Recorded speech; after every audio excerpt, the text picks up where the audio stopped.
नमः शिवाय। प्रिय भक्तजनों, पितृपक्ष के दौरान आरंभ की हुई इस श्रृंखला में आपका स्वागत है। जो भी भक्तजन हमें सुन रहे हैं उन्हें हमारा नमस्कार। यदि आपको हमारा साधारण सा प्रस्तुतिकरण पसंद आ रहा हो तो कृपया हमसे जुड़िएगा और अपने बंधु बांधवों में हमारे चैनल को अवश्य शेयर कीजिएगा और कमेंट में जरूर से जरूर लिखें जय श्री कृष्ण। अध्याय शुरू करने से पहले एक बार भगवान कृष्ण का स्मरण कर लेते हैं।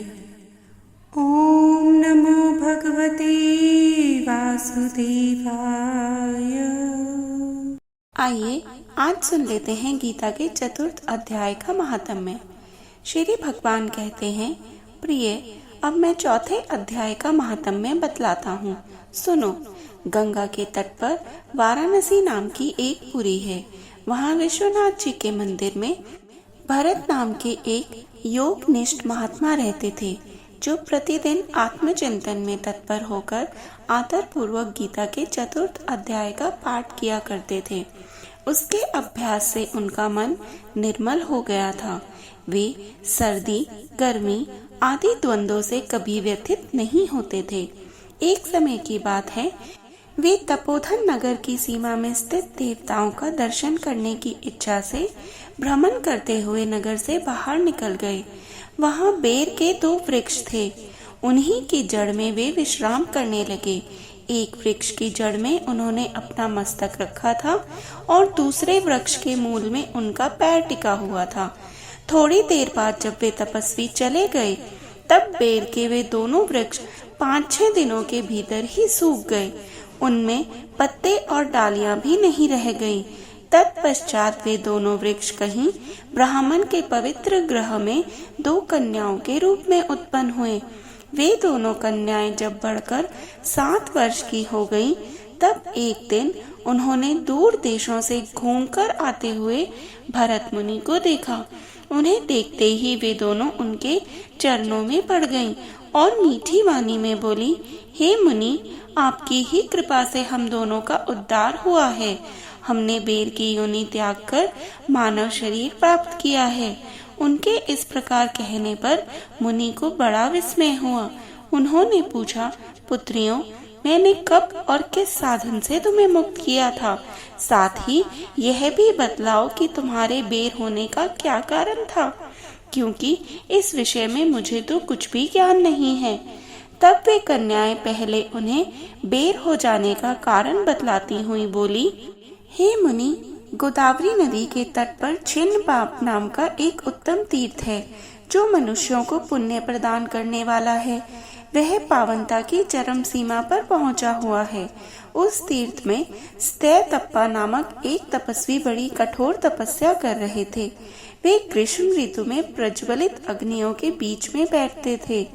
बारिश के समय में जल की धाराओं से उनके सिर के बाल सदा भीगे ही रहते थे तथा जाड़े के समय में जल में निवास करने के कारण उनके शरीर में हमेशा रोंगटे खड़े रहते थे।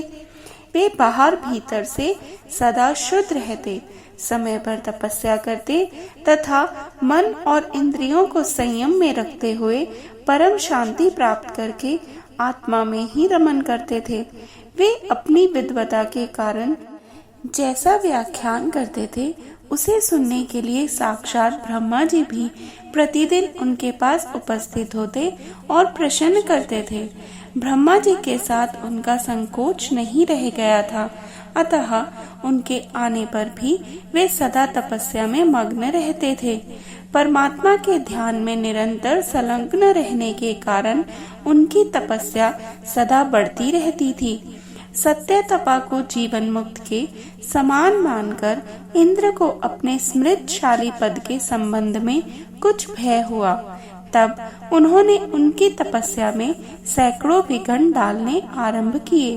अप्सराओं के समुदाय से हम दोनों को बुलाकर इंद्र ने इस प्रकार आदेश दिया, तुम दोनों उस तपस्वी की तपस्या में विघ्न डालो, जो मुझे इंद्र पद से हटाकर स्वयं स्वर्ग का राज्य भोगना चाहता है। इंद्र का यह आदेश पाकर हम दोनों उनके सामने से चलकर गोदावरी के तीर पर, जहाँ वे मुनि तपस्या करते थे, वहाँ आ गईं। वहाँ मंद और गंभीर स्वर से बजते हुए मृदंग और मधुर वेणुनाद के साथ हम दोनों ने अन्य अप्सराओं सहित मधुर स्वर में गाना आरंभ किया। इतना ही नहीं, उन योगी महात्मा को वश में करने के लिए हम लोग स्वर, ताल और लय के साथ नृत्य भी करने लगी। बीच बीच में जरा जरा सा अंचल खिसकने पर उन्हें हमारा वक्षस्थल भी दिख जाता था। हम दोनों की उन्मत्त गति काम भाव को जगाने वाली थी, किंतु उसने उन निर्विकार चित्त वाले महात्मा के मन में क्रोध का संचार कर दिया। तब उन्होंने हाथ से जल छोड़कर हमें क्रोध पूर्वक श्राप दिया, अरे तुम दोनों गंगा जी के तट पर बेर के वृक्ष हो जाओ। यह सुनकर हम लोगों ने बड़ी विनय के साथ कहा, महात्मन, हम दोनों पराधीन थी, अतः हमारे द्वारा जो दुष्कर्म बन गया है उसे आप क्षमा करें।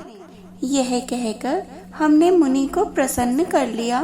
तब उन पवित्र चित्त वाले मुनि ने हमारे श्राप उद्धार की अवधि निश्चित करते हुए कहा, भरत मुनि के आने तक ही तुम यहाँ पर श्राप पीड़ित रहोगी। उसके बाद तुम लोगों का मृत्यु लोक में जन्म होगा और पूर्व जन्म की स्मृति बनी रहेगी।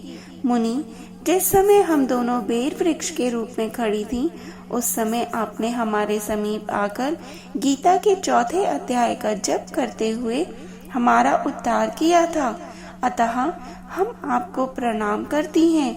आपने केवल श्राप से ही नहीं, इस भयानक संसार से भी गीता के 4th अध्याय के पाठ द्वारा हमें मुक्त कर दिया। श्री भगवान कहते हैं, उन दोनों के इस प्रकार कहने पर मुनि बहुत ही प्रसन्न हुए और उनसे पूजित हो विदा लेकर जैसे आए थे वैसे ही चले गए, तथा वे कन्याएं भी बड़े आदर के साथ प्रतिदिन गीता के 4th अध्याय का पाठ करने लगी, जिससे उनका भी उद्धार हो गया। हरिओम तत्सत। ऐसे ही आगे और श्रृंखला में गीता के 5वें अध्याय का महात्म्य सुनने के लिए हमसे जुड़े रहें। और यदि आपको हमारे द्वारा प्रस्तुतिकरण पसंद आ रहा है तो अपने बंधु बांधवों के साथ शेयर करें। वे एक लाइक अवश्य